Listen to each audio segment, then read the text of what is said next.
Professor here, and we're here with the 65 Mustang, also known as the Ripper. We're going to take a look at some of the history of this car, that blown engine that we had a little bit ago, the dyno run, and then just take a poke around and tell you what we're going to do about getting this car back on the track, which is, by the time this airs, probably the following weekend, and we'll give you some information on that at the end of the roll. So let's jump in and take a look at the motor. The overall idea of the original build-out on this car was new radiator system to combat some of the more horsepower that we're making in the motor, which was problematic for heating during the summer up at Willow Springs and some of the other high heat tracks.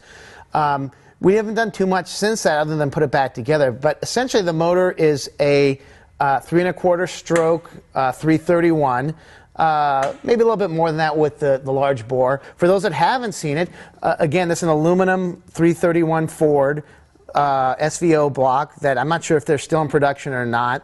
Standard MSD ignition. The ignition system in the car is an MSD 6D digital with the red line, I think, stuffed at about 7,800 for safety reasons on my part, since I'm quirky the shifter sometimes. Although with this new gearbox, there's no missing a shift. You'll break the car before you miss the shift. Some of the suspension stuff that you can see in the top is aftermarket cross bracing. And these are triangulated, which are kind of nice because otherwise I think they would be fairly useless. They could be better. A welded one would probably be a better way to go. This looks nice. It's aluminum and it looks kind of cool. Shocks on the car, standard vintage Coneys. Not much more than that. Some stiff springs from Global West. The front end is Global West tubular front and upper and lower control arms, but nothing magical. It has also their full brake kit, so it has 6-piston Willwoods on it with 1219 rotors and some fairly aggressive track pads on it. The front end normally has cutouts here, and in some of the older videos of the car you might be able to see us doing some work with me and Motorator Matt. We basically cut out the openings so we get probably 3-4 inches on each side, and then change the radiator style from the Ford top tank to a Fluidyne side tank. And this radiator is actually a fairly conventional radiator.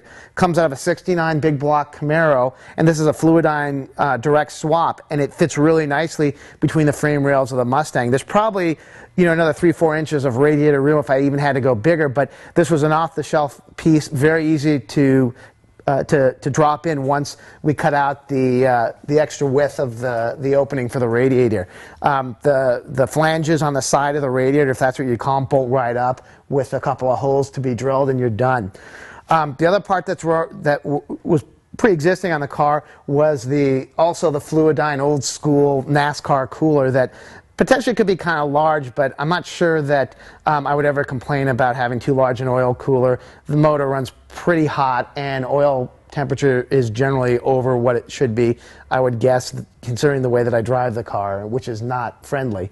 So I'm happy to throw a little extra capacity. I don't even know if they make this model. It's a 2-pass cooler, it goes in and out, and probably more restrictive than it could be, but it's also fairly large, and in that case it probably does a good job for the motor. Oil filtration system is Canton Mecca synthetic filter that opens up out of the top, and it's a really nice thing because you can pull the filter, not dump your oil out. You can see what the filter kind of captures without having to cut a filter open. It's a nice package. Filters are small. You can put 10 of them in a case and change them per event if you need to. One other thing that this has also added into the cap is a low pressure filter, a low oil pressure switch, and that was added after the last run when the oil pump seized, and by the time I realized it, there was 8 twisted up rods and a bright blue crankshaft and a damaged block, for that matter. So a couple of bucks in parts. I have a giant red light on the dash that we'll take a look at that will show that, and that little thing can potentially save not the blown engine, but a really damaged blown engine, and better safe than sorry, and that's an easy mod that we added after the fact. What this car has on it is a Racemate water pump alternator combo, and if you look at how clean the engine compartment is, you'll note there's no ugly alternator hanging off the front of the motor. If you look closely, you'll see a little bit larger of a pulley system and some weirdness in that area. And what that is, basically, it's a permanent magnet alternator. And that is a single unit. There's no extra belts, there's no adjusters, there's nothing to come loose. You bolt it on and it's done. It's severely underdriven since this motor spins pretty hard. Not going to be the greatest driving around town in the summer because it's just not going to churn enough water through the motor, but for the track, works really well. Again, a kind of a dragster or circle track piece. You don't find them that often on car. They're relatively expensive. I think that by the time all said and done was close to $800 if I'm remembering correctly, and they're slow to make because it's one guy and he takes a good amount of time to do it, but definitely worth it if you're trying to clean up your engine compartment and get rid of weight, because again, you don't have any more brackets and all the mess that's associated with it. The other thing to note is the cheap plastic fan and no fan shroud. This car is not going to be sitting in traffic or slow enough where it's going to matter. If this were a street car, you probably want to throw a fan shroud on there, and that will help a lot with the low-speed cooling. Since this is a '69 Camaro radiator, there's nothing going to really match up for the Mustang, so you'd be either using the flex hose with the spring inside, which I hate the way they look, or step it up to some silicone hoses with couplers that we made here in the shop, basically to bridge the pieces together. And it looks kind of cool. It's not quite as neon blue as you'd want on a Ricer, for example, but it looks cool, and I'm good for a little non-chrome flash now and again. Rods in this thing, I think we used Oliver Billet racing rods and Ross pistons, I think right in the 12-to-1 range. Motor ended up dynoing, if I'm remembering correctly, right at 565 at the 7,500 mark, somewhere around there. It's in the old video when we did the dyno run, which should have all that data in it. Heads are a set of old Canfield heads. They're for sure on their last legs. They won't be going back into another motor if there's a problem with it. Titanium valves and T&D shaft rockers on here, which I think are a worthy investment. T&D, Jessels, or any of the quality things. Ditch your rocker arms if you're racing. These things are really nice pieces and keep your valve train alive.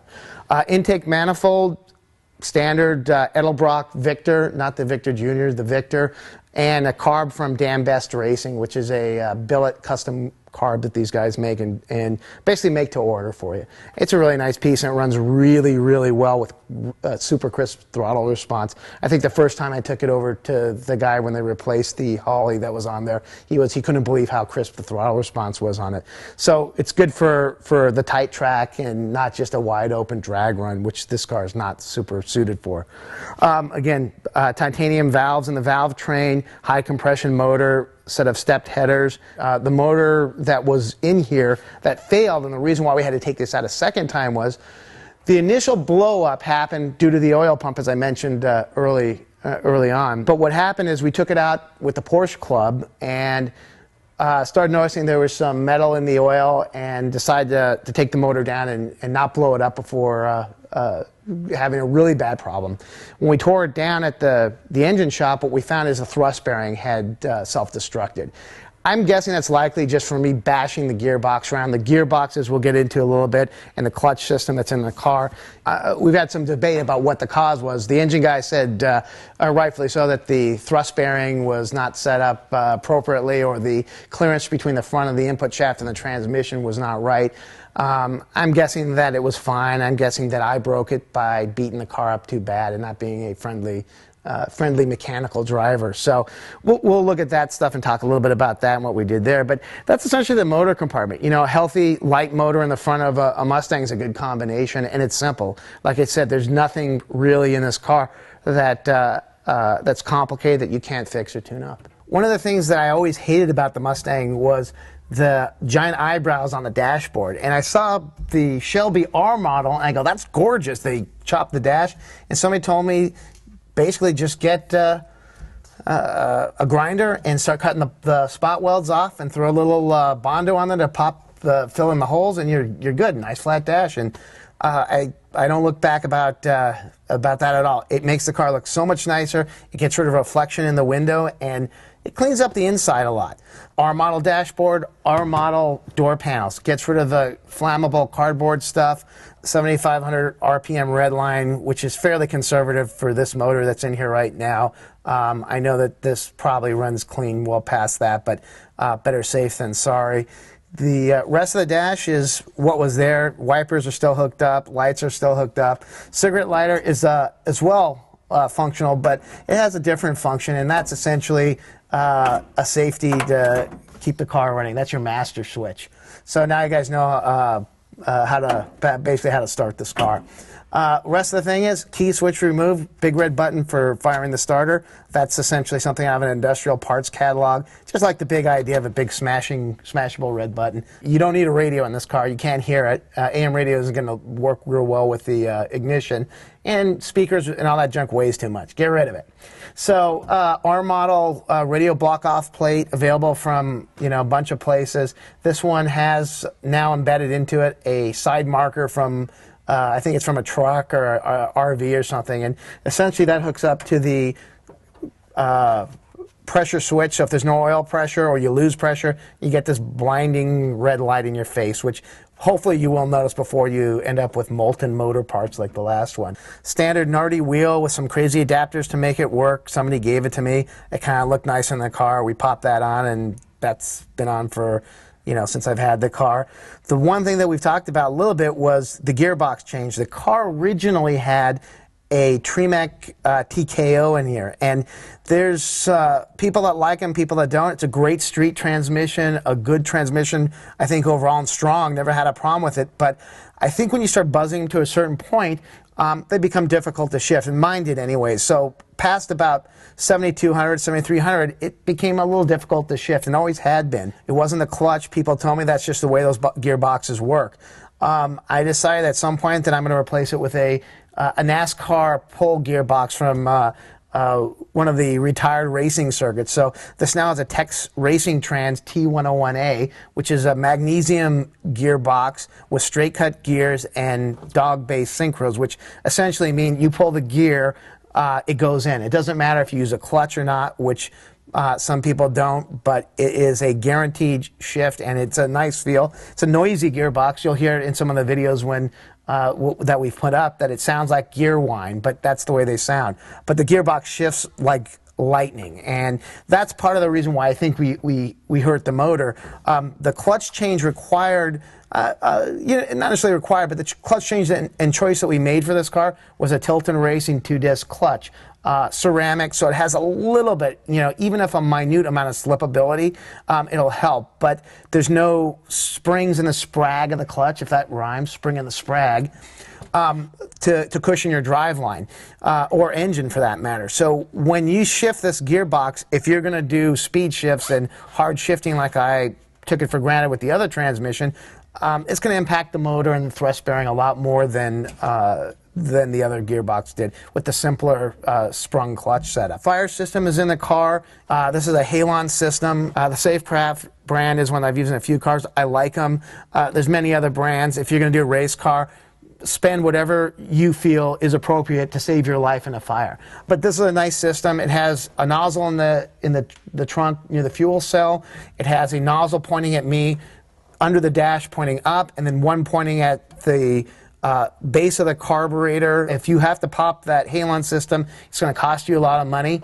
It's also very worthy to have a regular fire extinguisher, because there may be a problem where you burn up a wire or something under the hood and you don't want to expend $300 worth of Halon when a $30 fire extinguisher will do the job. So it's great to have. It's also great for those that don't have fire system. If there's a problem, you can help somebody else out by yanking it out of the car and going. This car also has a nice harness and roll bar system.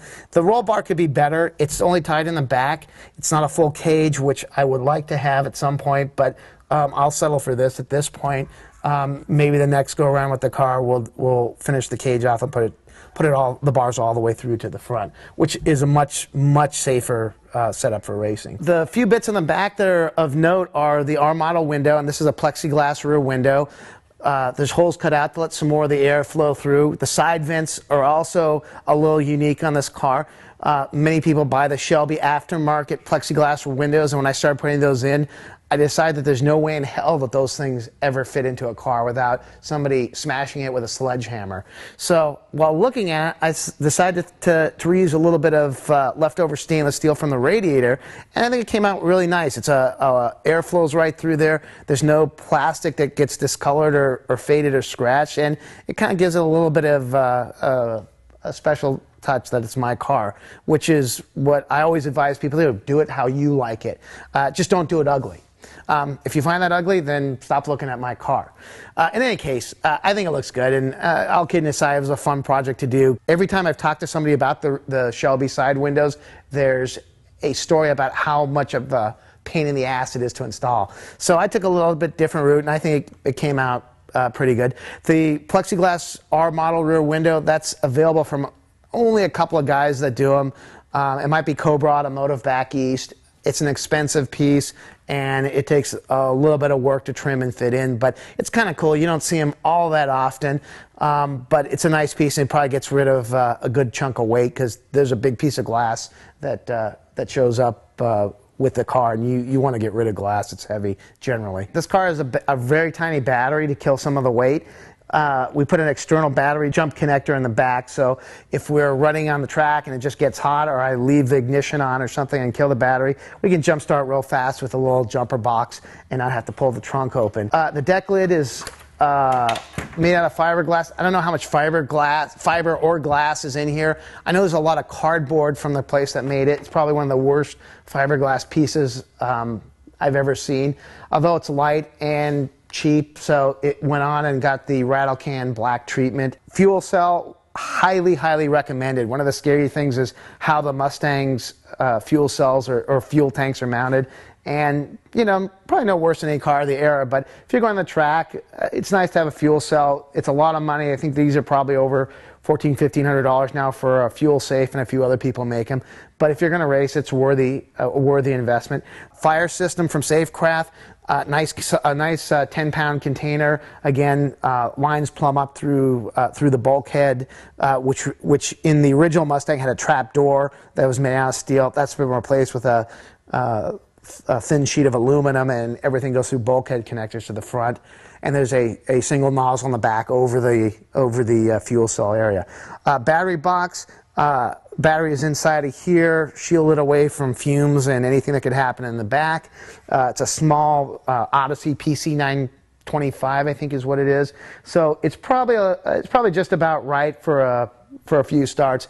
On a hot day, I've had cranking problems again, and either the battery's had its life. It's probably been in there for 4 years now.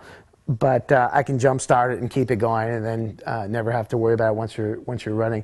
The alternator that I mentioned, the race-made alternator, I think that one's a 20 or 25 amp model. So it's not something that you're going to power a lot of accessories with. It's real low current, but good enough to run your ignition, lights, and a limited amount of lights, and that's about it. You're not going to run too much power off of it. It'll start draining on the battery. But again, race car, it's not something that you really need to worry too much about. Fuel pumps back here mounted to the back of the backside of the aluminum case, and it's actually probably a lot thicker of a battery box than it would ever need to be. Master cutoff, again, back here. I can unscrew this and put a gas cap on, and nobody would be the wiser. So it's a nice not too hackish of a mod. The worst thing that's probably done to the car from the outside is the battery jump jack. Suspension in the back is Global West Cat 5 leaf springs with spherical bushings or balls in the leaf spring ends, and shocks Coney vintage racing style that are available at most Mustang places. Rear end is a Ford 9-inch with strange engineering clutch type locker. This has a 389 gear set. I have a 4.0 that might go in for the shorter track use, and that's something that we were working on and haven't really had a chance to put in, but that might make it into the car at some point. Bumper on here, piece of plastic, again made by I think the same company. It's the cheapest crappiest fiberglass work that you'll have. However, it's light, and it nicely replaces the chrome, and I'm not a huge fan of the chrome, so get rid of weight, get rid of chrome, and the same for the rear valence too. Badly fitting plastic, but bolts up nicely with a little bit of work. I like kind of where it's at. It's a safe-ish feeling car. It doesn't feel flimsy. It's faster than I'll ever want to drive or be able to, and scary fun is the name of the game, I think.